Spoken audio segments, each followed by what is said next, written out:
जय जगन्नाथ। अब की पार्टी आपकी बहू की तरफ से। हाथरस में दर्दनाक हादसा हुआ, 125 लोग मारे गए। जब हादसा हुआ आप संसद में भाषण दे रहे थे। आपके राजनीतिक भाषण में हाथरस का हिस्सा 2 लाइन था, क्योंकि जो लोग मारे गए उनमें अधिकांश महिलाएं थी। मामला महिलाओं से जुड़ा हो तो आप वैसे भी नहीं बोलते। पिछले 5 साल में देश में 1.5 लाख महिलाओं के साथ बलात्कार हुए, हर दिन 87। आप उन पर खामोश ही रहे। लोग कहते हैं हाथरस में हुए हादसे का कारण अंधविश्वास था।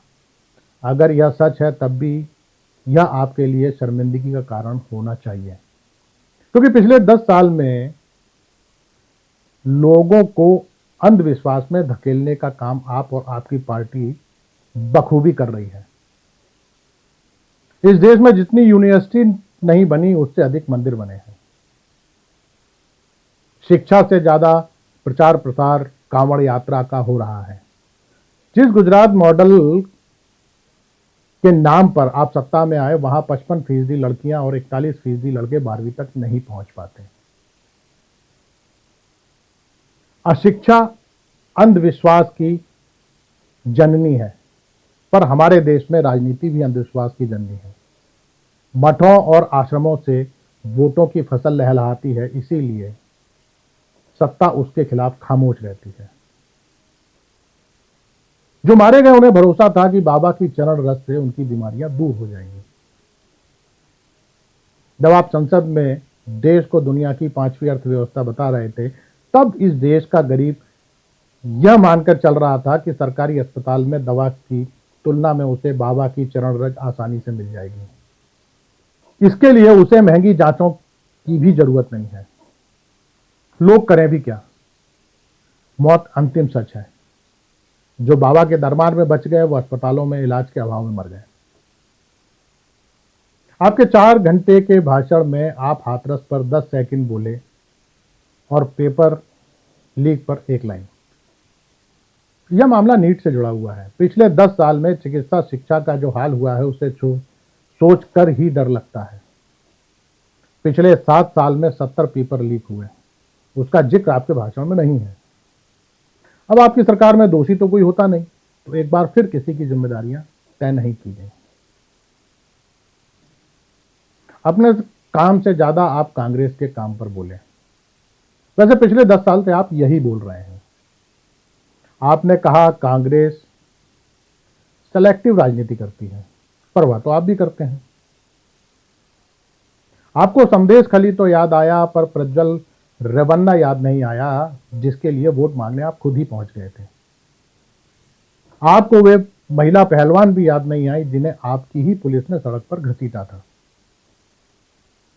आपने इमरजेंसी के दौरान जेल में बीमार पड़े जयप्रकाश नारायण का जिक्र तो किया, पर आप चाहते हैं लोग फादर स्टैन स्वामी का जिक्र ना करें, जिनकी मौत जेल में हुई है। जेल के अधिकारी ने उन्हें परसिकन से निपटने के लिए स्ट्रॉ और सिपर जैसी बुनियादी सुविधाएं भी देने से इनकार कर दिया था। अच्छा लगा कि आप मणिपुर पर बोले। मणिपुर पर आप एक बार उस वक्त भी बोले थे जब पूर्ण बहुमत में थे, और अब जब आप परजीवी बन गए हैं तब भी आप बोले, पर शांति की अपील दोनों बार नहीं की। मणिपुर की महिलाओं पर हुए अत्याचार पर भी दोनों बार खामोश रहे। आप डॉक्टर अंबेडकर और नेहरू के संबंधों पर तो बोले, पर अपने ही राज में दलितों पर बढ़ रहे अपराधों पर नहीं बोले। आप अपने प्रिय विषय हिंदुत्व और उसकी सहिष्णुता पर भी बोले, पर जब आप बोल रहे थे छत्तीसगढ़ और राजस्थान में कुछ सहिष्णु लोग गौ रक्षा के नाम पर हत्या कर रहे थे। आप जगजीवन राम, चौधरी चरण सिंह और सीताराम केसरी पर भी बोले, पर लालकृष्ण आडवाणी और मुरली मनोहर जोशी पर खामोश रहे। जब आप कह रहे थे कांग्रेस जिस दल के साथ गठबंधन करती है उसे खत्म कर देती है, तो लोग शिवसेना, अकाली दल, एआईडीएमके और राजपा को याद कर रहे थे।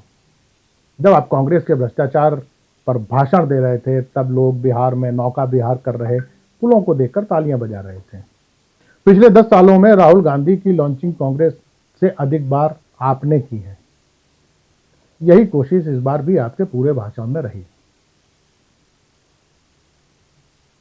जब फिल्मी संवाद तक बोल दिए तो महंगाई पर भी बोल देते हैं। भले ही उज्ज्वला योजना जैसा कुछ बोल देते, जिसकी हितग्राही महिलाएं दूसरा सिलेंडर आज तक नहीं खरीद पाई। महंगाई पर झूठ भी बोलते तो हम महिलाओं को अच्छा लगता।